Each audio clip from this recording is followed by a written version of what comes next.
He offered me his umbrella and his silence. The rain forgave neither. Thunder rolled over the city like an angry god, but his voice stayed calm. "You'll catch a fever if you keep walking," he said, stepping closer. I wanted to tell him the fever had already lived inside me for years, made of secrets that carried his family's name. He didn't know who I was that night. To him, I was just a woman stranded at a bus stop after the last ride gave up. To me, he was a name that filled too many hospital forms, a face that haunted too many framed photographs I wasn't supposed to own. He held the umbrella between us, and I watched water fall in perfect rhythm off its edge, dividing guilt from ignorance. Before we continue, don't forget to like and subscribe, so you won't miss the upcoming stories. For the next video, what kind of story do you love the most? Tell me in the comments. His name was Adrian Vale, heir to the Vale fortune, son of a dynasty built on steel and silence. The newspapers called him the reluctant prince, but the people who worked under him called him the storm in a suit. I knew both were true. I had seen him on the news cutting ribbons, and I had seen him as a child, in a photograph my mother hid in a tin box, 2 babies, one wrapped in a blue blanket, one in white. The one in blue was me. I pulled my coat tighter as the rain hissed against the pavement. "You don't have to," I said. "It's a long way." He shook his head. "It's fine. My car's on the other side anyway." His voice was clipped, businesslike. Maybe he thought helping me was a transaction he could file away. We walked side by side under that single umbrella. He was taller than I remembered from screens, and quieter than I expected. The rain turned the street into a confession booth. I could smell the cologne he wore, clean, like new pages, and the smoke from the street vendors closing early. He matched my pace as if he knew I was counting every step. "I've seen you before," he said suddenly. My heart stumbled. "At the Vale building," he added. "You work there, don't you?" "Used to," I said. "Just temporary work." He nodded, gaze ahead. "You left on purpose?" "Something like that." It wasn't a lie. It also wasn't the truth. I had left the company 2 weeks earlier, after finding the letter my late mother left inside an old medical file. The letter had one sentence that split my world open: "The baby in the blue blanket was never mine to keep." Under it, a silver hospital bracelet engraved with Vale 02B. That single piece of metal had burned in my pocket ever since. The wind picked up, snapping branches and memories alike. Adrian adjusted the umbrella so it covered me more. "You live far?" he asked. "Old Town," I said, "near the hospital." His jaw tightened at the word hospital. "That's a rough area." "You shouldn't walk alone. Storms don't care who walks alone," I said, trying to sound braver than I felt.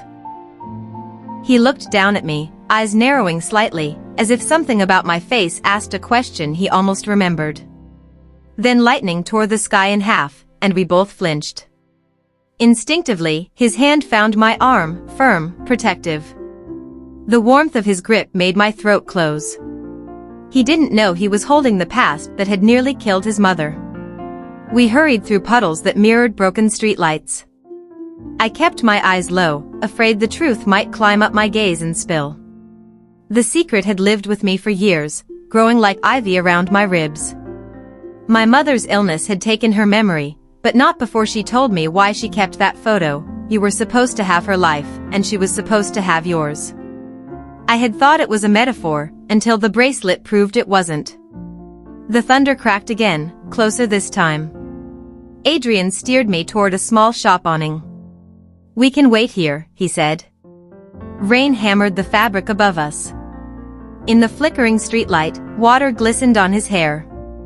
He looked almost human then, less headline, more heartbeat. "You shouldn't be out in this," he said, lowering the umbrella. The forecast warned about floods. "I didn't have a choice," I said. "Everyone has a choice."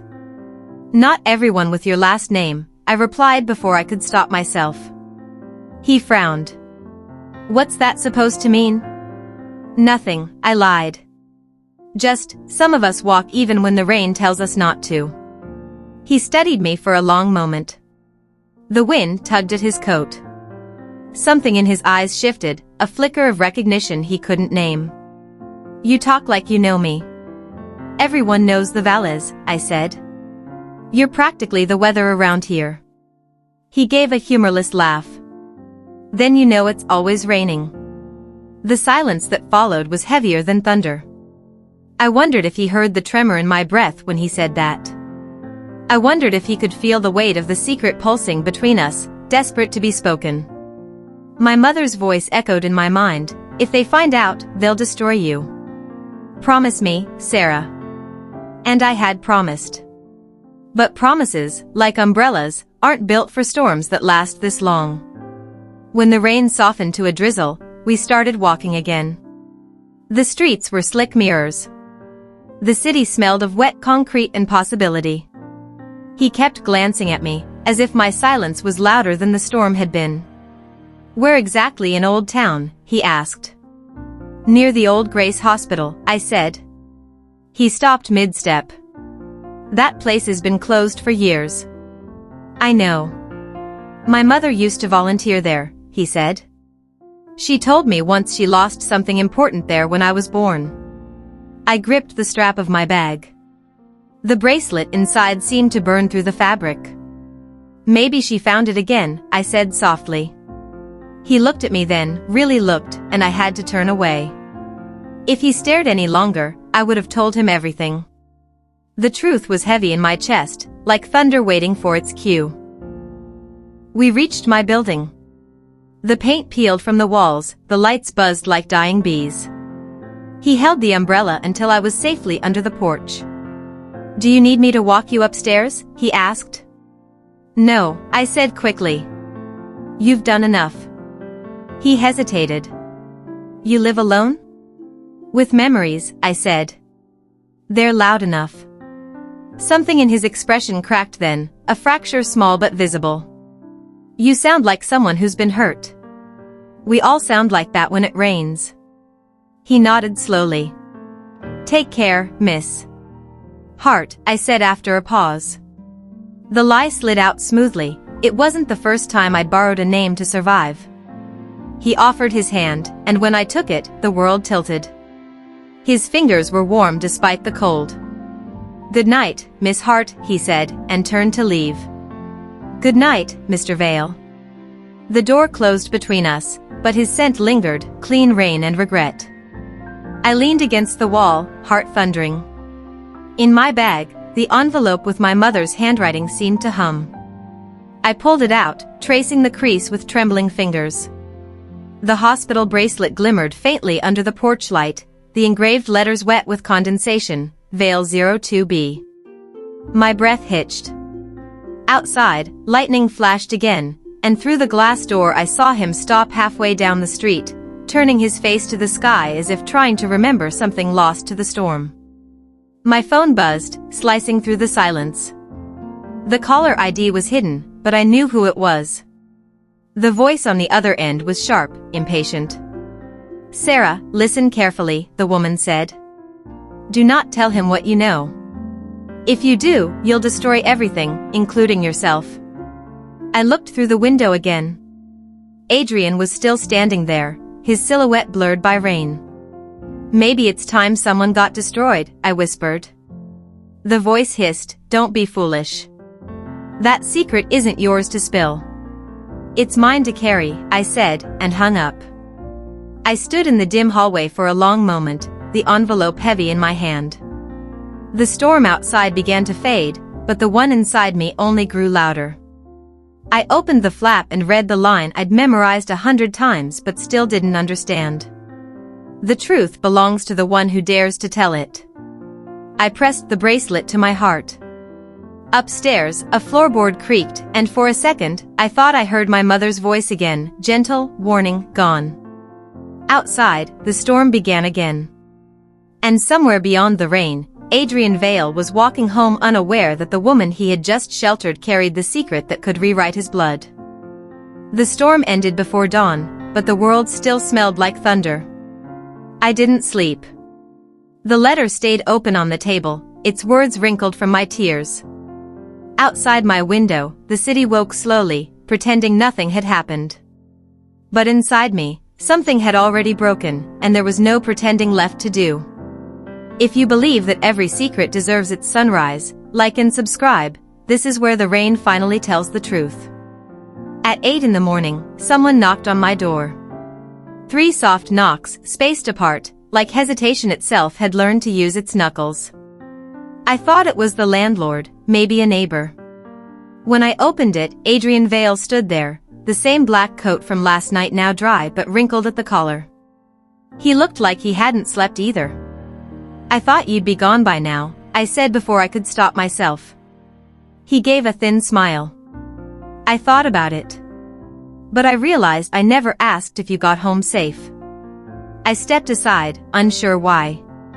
He entered the small room and looked around, taking in the peeling wallpaper, the stack of books, the empty teacup beside the letter I hadn't managed to hide in time.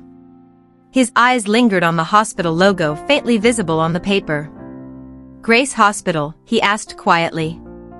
I froze. "My mother worked there." "Mine too," he said. "For a while. She used to talk about a nurse named Elena. Said she was the kindest person in the building." My throat closed. Elena was my mother. He took another step closer. "Was that your mother?" I nodded. "Yes." For a heartbeat, silence was everything.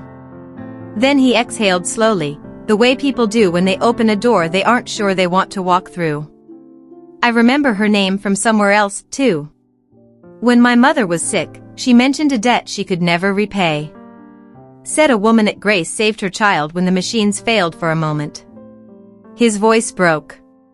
She said her name was Elena, but she disappeared after that night. The bracelet in my pocket burned like a secret trying to get out. "That night," I said softly. "Your birth night." He looked at me sharply. "What do you know about that?" The lie I had lived inside finally gave way. I reached into my coat and pulled out the envelope. His name on the bracelet caught the morning light like lightning caught in silver. I held it out to him. "Everything." He took it without a word. When he saw the engraving, his fingers trembled. "Where did you get this?" "My mother left it for me," I said. "She said it was the truth you were never meant to know." He stared at the bracelet as if it were alive. "You're saying, this is mine?" "It was on my wrist when I was born," I whispered. But the nurse swapped the tags. The power had gone out during the storm. 2 babies, both premature. One was you. One was me. He looked up, disbelief fighting with comprehension. "That's impossible." "Is it?" I said. "You told me your mother lost something that night." Maybe she lost more than she ever realized. He sank into the nearest chair, elbows on his knees, hands clasped over his mouth. The room filled with the sound of his breathing, the kind that hurts to hear because it's carrying too much. "Why are you telling me this now?" "Because last night you walked me home like a stranger," I said. And I realized I couldn't keep pretending to be one. He stared at the bracelet again. "If what you're saying is true, then," his voice faltered, "you're the real Vale heir." I shook my head. "No. I don't want your name. I just want the truth to stop rotting inside me." The rain started again outside, a soft patter against the glass. He turned the bracelet over and over, as if the metal could change its mind. "Does anyone else know?" "One person," I said. "The woman who called last night. She told me to stay silent." He looked up sharply. "Who?" "Clara Vale," I said. "Your aunt." His jaw locked. "Of course." He stood, pacing. "She's been controlling everything since my mother's health declined. She would have buried this. She would have buried you." "She almost did," I said. "My mother lost her job the same month she found out. She was blacklisted from every hospital. We moved, changed names. She never recovered." He stopped pacing and looked at me. Why didn't you come forward sooner? Because I was scared, I said. Because I thought exposing the truth would destroy your mother. And because I promised mine I wouldn't. He nodded slowly. And now? Now I think hiding it destroyed us anyway. He ran a hand through his hair, then sighed. She's dying, you know. My mother. The doctors say weeks, maybe days. I swallowed. I didn't know. She asked for forgiveness every night, but I never understood what for. He looked at me again, and this time his eyes weren't cold, they were human, wet, searching. Do you think she knew? Maybe, I said. Mothers always know more than they say. He took a shaky breath. Will you come with me? To see her? I hesitated. Why? Because I think she's been waiting for you, even if she didn't know your name. The drive to the Vale estate was silent except for the rain whispering on the roof. I watched the city fade behind us, the market stalls, the neon lights, the cracked pavement. He drove like a man afraid to arrive too soon. When we reached the mansion, nurses moved quietly through the halls. The smell of antiseptic clung to the air. In the master bedroom, his mother lay among white sheets, her skin pale as paper, her breath shallow. Her eyes opened when she heard us. Adrian, she murmured. I'm here, mother, he said softly, taking her hand. Her gaze moved past him, to me. For a moment, her pupils widened. You look just like, she stopped, coughing weakly. Elena? I stepped closer. I'm her daughter. Her lips trembled. Oh, God. I thought, they said. She knew, Adrian whispered. Didn't she? His mother nodded slowly, tears slipping down her temples. I begged them not to tell. Your aunt, she said the scandal would ruin everything. She said we could fix it quietly. But there is no fixing a stolen child. I felt my knees weaken. Adrian's hand was suddenly on my shoulder, steadying me. His mother's gaze met mine. I'm sorry, she said. For every year that should have been yours. For every lie that made you small. Tears blurred my vision. It's not your fault. Adrian's voice cracked. Mother, why didn't you ever?